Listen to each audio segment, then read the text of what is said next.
네, 여러분 안녕하십니까? 안정영입니다. 자, 이번 시간에는 면접, 주택도시보증공사, 허그라고 하죠. 여러분이 아마 다 아실 텐데, 이 기업이 이제 면접을 진행하고 있어서 어떻게 면접을 준비하면 좋을지 같이 한번 내용 살펴보도록 하겠습니다. 자, 여기 관련해서 제가 블로그에 자료를 올렸는데, 신입 연봉을 좀 봤습니다. 저는 연봉이 개인적으로 좀 중요하다고 생각을 해요. 그래서 신입 연봉을 알리오에 찾아봤더니 4,823만 원이었습니다. 물론 이 부분이 이제 성과급을 제외한 그 연봉이었고, 실질적으로는 더 높겠죠. 공공기관에서 4,823이다라고 하는 숫자는 결코 낮은 숫자가 아닙니다. 그러다 보니까 경쟁률도 좀 높고, 그 다음에 이런 곳은 면접관으로 가면 재밌습니다. 예, 실제 실력도 좀 높아서, 특히 여기 이제 PT 면접을 좀 보거든요. 그래서 실제 여러분이 PT를 좀 듣고 있으면, 야, 정말 잘하신다. 이런 생각이 절로 들 정도로 수준이 좀 높으니까 일단 여러분이 여길 준비하시는 분들은 남들보다 좀 잘해야 된다. 그런 생각을 갖고 준비를 하시는 게 좋을 것 같습니다. 자, 여기는 주거복지, 그 다음에 부동산 시장 안정을 책임지는 대표 공공기관이다. 복지라고 하는 부분이니까 무엇인가 혜택을 줄 수 있는 그러한 제도를 실행할 것이고, 제가 아까 여러분이 다 알고 있다라고 말씀드렸던 게 뭐냐면, 바로 시장 안정이었죠. 그래서 사실 허그라고 하면은 뭐예요? 보증을 하다 보니까 사고가 나면 대신 갚아줘야 되는 게 있고, 그래서 그 유명한 전세 사기, 그거를 이 허그에서 좀 담당을 하다 보니까 기금이 좀 고갈났다. 뭐 그런 소리도 좀 들을 겁니다. 그렇게 해서 어떠한 사업을 하고 있는 곳인지 그런 내용들은 제가 조금은 담아놨으니까 이곳은 내가 지원한 곳이 어떤 곳인지 부동산과 관련된 곳이야. 그러면 부동산 쪽에 어떤 역할을 담당하는 것인지 그거에 초점을 좀 두고 기업 분석을 좀 깊이 있게 해보시기 바랍니다. 면접은 이전에는 PT 면접, 그 다음에 직무 면접, 인성 면접으로 이제 구성이 되고 있고요. 가장 어려워하시는 게 PT 면접이다 보니까 여러분이 이런 직무나 인성은 구술 면접이라서 충분히 연습하실 수 있을 것 같고, 나머지 시간에 특히나 또 1차 면접 준비하시는 분들은 PT 면접에 시간을 좀 많이 쏟으시는 걸 저는 강조를 드리고 싶습니다. 그래서 제가 단계별 준비 전략을 좀 말씀을 드리려고 하고요. 제일 처음에는 픽처링이라고 하는데, 픽처링은 이제 제가 만든 용어예요. 뭐냐면 여러분이 면접장으로 가실 때, 아, 내가 면접이 어떻게 진행되겠구나. 이 부분에 대한 걸 한번 머릿속으로 그려보는 겁니다. 그래서 말씀드린 것처럼 PT 면접, 직무 면접, 인성 면접을 보는데 PT 면접 같은 경우에는 당연히 여러분이 어떻게 자료를 구성하시는지에 대한 논리력과 구조화 이걸 보는 게 크고요. 그래서 당일날 주제 선택하셔서 A4에 발표 준비하신 다음에 보통 PT는 3분에서 5분 정도 발표하죠. 그 다음에 질의응답을 합니다. 그래서 논리력과 구조와 또 여러분의 커뮤니케이션을 딱 바로 파악할 수 있는 굉장히 좋은 면접입니다. 그 다음에 질의응답이 들어오기 때문에 면접관과의 토론이 진행된다. 요것도 좀 파악을 해주시면 좋고요. 그 다음에 직무 면접은 당연히 이제 여러분이 갖고 계신 경험을 기반으로, 그 다음에 여러분이 지원하신 직무를 이해하고 있는지, 그래서 이건 사실 쉽죠. 그래서 여러분이 작성하신 서류 기반의 꼬리 질문이 많이 나올 것이고, 그 다음에 전공 지식 일부 포함된다라고 하고, 직무 기술서를 잘 읽으신 다음에 해당 직무가 무슨 일을 하는지를 구체적으로 파악을 하시고 거기에 내 경험을 얻는 연습, 그거를 좀 하시는 게 필요할 것 같습니다. 그 다음에 인성면접 같은 경우에는 조직적 합성과 가치관인데 공공기관의 인성면접은 편안하게, 그 다음에 예의 바르게, 그 다음에 정중하게 이런 식의 모습을 보여주시면 됩니다.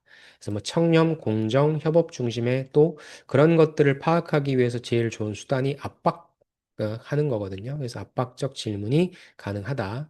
그래서 사실 뭐 직무 면접과 인성 면접은 그렇게 어려울 건 없고 아까도 말씀드렸던 PT 면접이 이제 어떤 주제가 나올 거냐.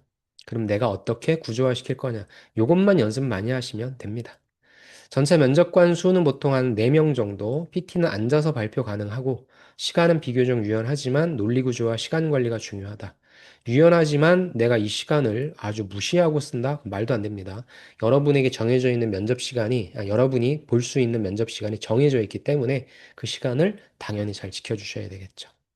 그 다음에 아무래도 공공기관은 여러분이 갖고 계신 경험 기반으로 역량을 파악하는 부분이기 때문에 자기소개서 기반의 꼬리 질문, 요게 전 면접을 관통한다라고 하는 사실도 알고 가시면 될 것 같습니다. 자, 그래서 본격적으로 PT 면접부터 한번 좀 살펴볼게요. PT 면접은 구조적 사고로 설득하라. 그러니까 사실 PT 면접은 여러분이 면접을 잘 보는지 못 보는지, 여러분의 역량이 어떠한지를 구체적으로 파악할 수 있는 가장 좋은 수단이에요. 왜냐면은 실제 여러분이 회사에 오시면 많은 문서를 작성하실 거예요. 그게 기획이 되겠죠. 그래서 과연 이 지원자가 기획적 사고를 갖고 있는가? 이런 것들을 파악할 것이고, 그 다음에 문서를 작성한 다음에 뭐 하겠습니까? 상사한테 보고를 하겠죠. 커뮤니케이션이라고 하는 부분도 자연스럽게 파악할 수가 있습니다. 그 다음에 제가 늘 말씀드리는 부분인데, PT 면접이죠. 면접이다 보니까 면접관이 여러분에게 질의응답을 합니다. 질의를 하겠죠. 그럼 그거에 대해서 내가 응답을 해야 되기 때문에 내가 상대방과의 토론을 할 때 어떤 모습을 보이느냐.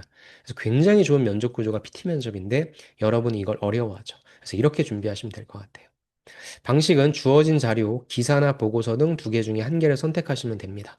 그래서 이걸 보시고 20분 동안 준비하시면 될 거고 A4지 한 장으로 작성하셔서 3에서 5분 발표하신 다음에 뭐 7분 내외 질의응답 뭐 이 부분은 정해져 있지는 않은데 전체적으로 5분과 7분이니까 여러분에게 주어져 있는 면접 시간이 한 20분 정도다라고 보시면 될 것 같아요. PT 면접은 당연히 정답이 없습니다. 특히나 우리 인문상경계 분들이 하시는 쪽은 사회과학이기 때문에 정답이 없어요. 여러분이 말씀하시는 게 정답입니다. 그렇다면 뭘 보냐? 논리적인 구조. 또 얼마나 현실적인가. 또 얼마나 구조화하는가. 이게 굉장히 중요해서 제발 제발 작성하는 연습을 많이 하십시오. 기출 주제는 뭐 주거 취약계층 지원 방안, 임대인의 채권 회수 방안, 고분양가 심사제, 분양가 상한제 업무 적용 방법, 지방 미분양 문제 대응책이 있는데 주택도시보증공사가 뭐 하는 곳인지를 알고 그걸 가지고 챗GPT한테 주제를 만들어 달라고 하면 굉장히 많은 주제를 만들어 줍니다. 특히 거기에다가 여러분의 직무를 얹어버리면 여러분이 준비할 수 있는, 연습할 수 있는 다양한 주제들이 나오니까 이게 나온다가 아니라 이런 종류의 성격으로 나오니까 이런 질문들은 여러분이 어떤 예상 질문으로 뽑아서 준비하시면 될 것 같아요. 중요한 거는 전략 포인트죠. 문제를 정의합니다. 즉, 내가 여기에서 받았던 자료, 문제를 보고 이 자료에서 어떤 식으로 문제를 정의할 것인가. 문제를 정의했으면 당연히 뭐가 나와야 되겠어요? 원인을 분석해야 되겠죠. 그다음 뭐가 나와야 됩니까? 해결 방안이 나와야 되겠죠. 이런 식으로. 그래서 PT는 어려운 게 절대 아닙니다. 서론, 본론, 결론이 서론이 뭐예요? 문제 정의죠. 그다음 본론이 뭡니까? 원인을 분석해서 해결 방안 제시입니다. 아니면 서론을 여기까지 끌고 갈 수 있겠죠. 본론, 바디가 이거죠. 클로징은 뭐겠어요? 효과나 아니면 뭐 앞으로 뭐 어떻게 될 것인지에 대한 방안, 향후 뭐 계획 이런 것들이 되겠죠. 제일 중요한 부분은 요게 꼭 들어가야 된다라는 거죠. 제안은 두세 가지 해주면 좋은데 두세 가지까지 했다라고 하는 건 굉장히 좀 이쪽에 관심이 많았던 거니까 하나라도 명확하게 해주셔도 괜찮아요. 그 다음에 이제 항상 압박이 들어오는 게 너 이거 우리가 고민 안 해봤을 것 같냐? 그걸 했을 경우에는 어떤 리스크가 있을 거냐? 항상 현실적인 부분에 대한 리스크, 현실적인 부분에 대한 압박이 들어오니까 그런 부분들. 그다음에 허그의 역할과 제약을 고려한 현실적인 접근을 강조하고요. 아무래도 발표다 보니까 키워드 중심으로 정리해 주시고 목소리 톤과 시선 유지에 신경 쓰십니다. PT니까 상대방을 봐야 돼요. 여러분 혼자서 이야기를 하고 있고 면접관이 나만 쳐다볼 겁니다. 거기에서 지면 안 돼요. 여러분이 이기셔야 됩니다. 그래서 저는 허그 면접을 보시는 분들한테 제일 많이 강조드리고 싶은 거는 PT 연습을 많이 하자. 여기서 잘하면 돋보이겠죠. 못하면 묻혀버리겠죠. 기억에서 사라지겠죠. 그러니까 이 부분을 매일매일 연습하십시오. 그래서 실제 제가 공공기관에서 여러분과 같이 가장 많이 컨설팅을 진행하는 게 PT예요. 일반 구술은 웬만하면 다 돼요. 근데 PT는 의외로 준비가 안 된 분들이 되게 많고 잘 되셨다 하더라도 못 하시는 분들이 되게 많아요. 그래서 PT 면접을 딱 초점을 두고 연습을 하시면 좋을 것 같습니다. 그래서 이거는 PT 면접을 잘 보기 위해서는 허그에 대한 이해도가 좀 필요해서 제가 기관에 대한 개요 넣어놨고요. 주요 사업 분야 나오죠. 주택 보증 사업이 있고요. 도시재생 정비 사업이 있고요. 주거 복지를 강화한다. 위험 관리 및 채권 관리가 있다. 그래서 아마 이게 한국어죠. 한국어인데 이게 무슨 말인지 모르시는 분들이 있을 거예요. 여러분이 실제 주택을 매매한다거나 전세를 살아보지 않으셨던 분들이라면 이게 전혀 안 와닿아요. 그래서 이게 무슨 말인지 이해를 할 수 있어야 됩니다. 그래서 이런 사업들을 진행한다라고 하는 부분을 좀 먼저 이해를 해주시고, 그럼 내가 들어가서 직무에 나는 어찌됐건 어떤 걸 하고 싶은지도 좀 포커싱을 잡아야 되거든요. 그래서 그렇게 범위를 정하신 다음에 그에 해당되는 주제부터 연습을 하시자. 그래서 이걸 제가 일부러 좀 넣어드렸고, 최근에 이슈도 한번 뽑아봤습니다. 지방 미분양이 증가하고 있다. 미분양이 증가하고 있다라고 하면 집이 안 팔리는 거죠. 리스크가 증가하고 있으니까 보증심사, 아무거나 보증해 줄 수는 없잖아요. 미분양이 증가하고 있으면 여긴 계속 까지는 게 되니까. 그래서 심사를 강화해야 되겠다나 공급 조절이 필요하다. 그다음 고분양가 규제 강화. 그다음에 청년층 주거 불안심. 아마 이건 여러분이 해당되는 부분이니까 좀 이해가 쉬울 거고. 그다음에 조금 더 나간다면 기후위기 대응. 지금 이재명 정부가 기후 쪽에 관심을 많이 갖고 있습니다. 도시재생은 이전 윤석열 정부부터 뭐 갖고 왔던 어젠다긴 한데 기후위기 대응이란 측면과 같이 연결시켜서 어떤 부분인지도 좀 파악해 주시는 게 필요할 것 같습니다. 그래서 이 부분은 허거 쪽에 있어서의 보도자료를 좀 보시면 되니까 그렇게 해주시고요. 면접 준비에 유용한 사업 키워드는 뭐 제가 또 키워드를 좀 이렇게 추출시켜 봤는데 이런 내용들이 들어가면 좋다. 그래서 이런 것들을 PT 안에다가 넣어주시면 좋고 여러분의 직무 역량을 어필하시는데 넣어주시면 좋다. 그 말씀을 좀 드리고 싶습니다. 그래서 요거는 제가 기업 분석을 좀 디테일하게 하시라고 넣어드린 자료니까 참고하시면 좋을 것 같고요. 그 다음에 이제 직무 면접이죠. 직무 면접은 쉽죠. 아까 말씀드린 것처럼 여러분이 갖고 계신 경험을 해당 직무에 연결시키시면 됩니다. 그래서 경험 자체보다도 그 경험을 어떻게 말하느냐는 건 여기 있죠. 이 경험이 내가 요구하는 이 지원한 직무 쪽과 어떻게 연결되는지 연결시키시면 됩니다. 질문도 너무 쉬워요. 너 하고 싶은 업무가 뭐냐? 그 이유가 뭐냐?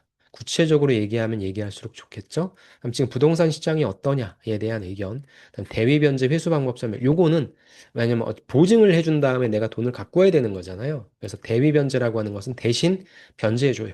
대신 돈을 내주고 나중에 어떻게 갖고 오는지. 그거에 대해서 한번 좀 알아보시면 되고, 자기소개서 속 경험과 허그와의 연관성. 그다음에 항상 문제 해결 경험을 가지고 역량을 도출시키는데, 대표적인 게 창의적으로 문제를 해결했던 경험, 갈등을 발생했을 때 어떻게 대처했는지. 그래서 요거 두 가지는 꼭 갖고 가시고, 앞으로 뭐 하고 싶냐. 그래서 이런 질문들, 뻔한 질문들이 나오니까 이렇게 갖고 가시면 될 것 같습니다. 이거는 지금 제가 여기에는 없는데 추가적으로 예상되는 질문, 그 다음에 기출 질문들을 더 넣어드리도록 하겠습니다. 그 다음에 인성면접이죠. 인성면접은 사실 뭐 직무면접과 다를 건 없어요. 근데 인성적인 부분이니까 여러분이 보여지는 태도와 가치관이란 거죠. 공공기관 면접의 핵심은 청렴성과 조직적 합성인데 여긴 특히나 돈을 다루는 거기 때문에 돈 이퀄 청렴으로 가죠. 그리고 여기는 아무래도 좀 민원분들을 대응합니다. 그죠? 그래서 민원인 응대 방안.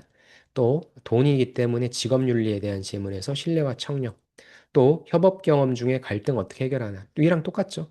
그다음 스트레스 어떻게 관리하냐. 사람들을 많이 만나다 보니까 스트레스를 많이 쌓이죠. 그래서 어떻게 관리하시는지. 그다음에 인적 네트워크를 유지하는 방법 등에 있어서 사실 요 직무 면접과 인성 면접은 쉽습니다. 이건 고민하실 필요 없고 PT 면접을 위주로 좀 가시면 될 것 같아요. 전략 포인트는 공감과 문제 해결 관점의 경험 스토리 준비하시고 허그의 가치와 나의 철학을 연결시키시면 될 것 같고 2번, 3번 직무 면접과 인성 면접은 자기소개서 기반으로 연결시키려는 노력 그 다음에 위에 허그에 대한 조사를 바탕으로 무엇을 하고 싶은지 구체적으로 앞으로 무엇을 할 것인지에 대한 구체적인 포부, 구체성을 좀 과제로 갖고 가시면 좋을 것 같습니다. 그리고 질문들은 제가 이제 아직 면접까지 시간이 좀 남았기 때문에 추가적으로 더 올려드리도록 하겠습니다. 그 다음에 자기소개서 기반 정밀 점검해서 자소서에서 출발하니까 자기소개서 경험 세네 개는 말로 풀어낼 수 있어야 되고요. 그냥 풀어내는 게 아니라 어떤 역량을 내가 도출시킬 것인가, 어떤 직무에 기여하는지를 다시 한번 좀 파악해 주시면 좋을 것 같고, 왜 그렇게 행동했는지, 다른 대안은 없는가 등 꼬리 질문을 대비해 주셔도 될 것 같습니다. 그래서 이건 5단계로 제가 빼놓은 거는 이미 3, 4단계까지는 여러분의 경험과 연결시킨 거고, 혹시나 빼먹은 게 있으면 5단계에서 다시 한번 점검하라는 차원이었는데 이 5단계를 직무 면접과 인성 면접 전에 넣으셔도 무방합니다. 이렇게 준비하시면 허그 면접은 충분히 대응하실 수 있을 거고 아까 말씀드렸지만 제일 중요한 거는 또 제일 어려운 거는 PT이기 때문에 PT를 잘 보시면 좀 남들보다 유리한 고지에 위치해 있을 수 있을 거고요. 그 다음에 나머지 인성 면접과 직무 면접 같은 경우에는 확실히 이야기를 잘 하셔야 됩니다. 그러니까 경험을 얼버무리지 마시고 어정쩡하게 대답하지 마시고 굉장히 매끈하게 해당 경험은 내가 어떤 역량을 갖춘 경험이다. 그때 있어서의 문제는 무엇이었는데 나는 이렇게 해서 해결했고 그래서 이 경험을 통해 나는 무슨 역량이 있고 조금 더 나아간다면 이걸 통해서 나는 허그에서 어떻게 일할 것이다. 그래서 깔끔하게 들었을 때 깔끔하게 전달될 수 있게 여러분이 말씀해 주시면 너무 좋을 것 같습니다. 자, 주택도시보증공사의 면접은 정답을 찾는 시험이 아니라 사고방식을 검증하는 과정입니다. 사회과학은 정답이 없어요. 현직자분들도 뭐 다 틀리는데요. 그렇죠? 그러니까 내가 어떤 식으로 논리적으로 구성할 것인가. 내가 갖고 있는 경험을 어떻게 연결시킬 것인가, 그 다음에 내가 보여줄 수 있는 태도는 무엇인가. 이게 공공기관 면접에서 가장 중요한 부분이니까 요걸 꼭 신경 쓰셔서 여러분이 원하시는 곳에서 꼭 합격하시길 바라겠습니다. 자, 이렇게 준비하시면 될 것 같고요. 혹시나 여러분이 잘 모르시겠다, 그리고 특히 PT 면접을 저랑 같이 준비하고 싶다 하시면 제가 혹독하게 그리고 완벽하게 만들어 드릴 테니까 요거 신청해 주시면 될 것 같습니다.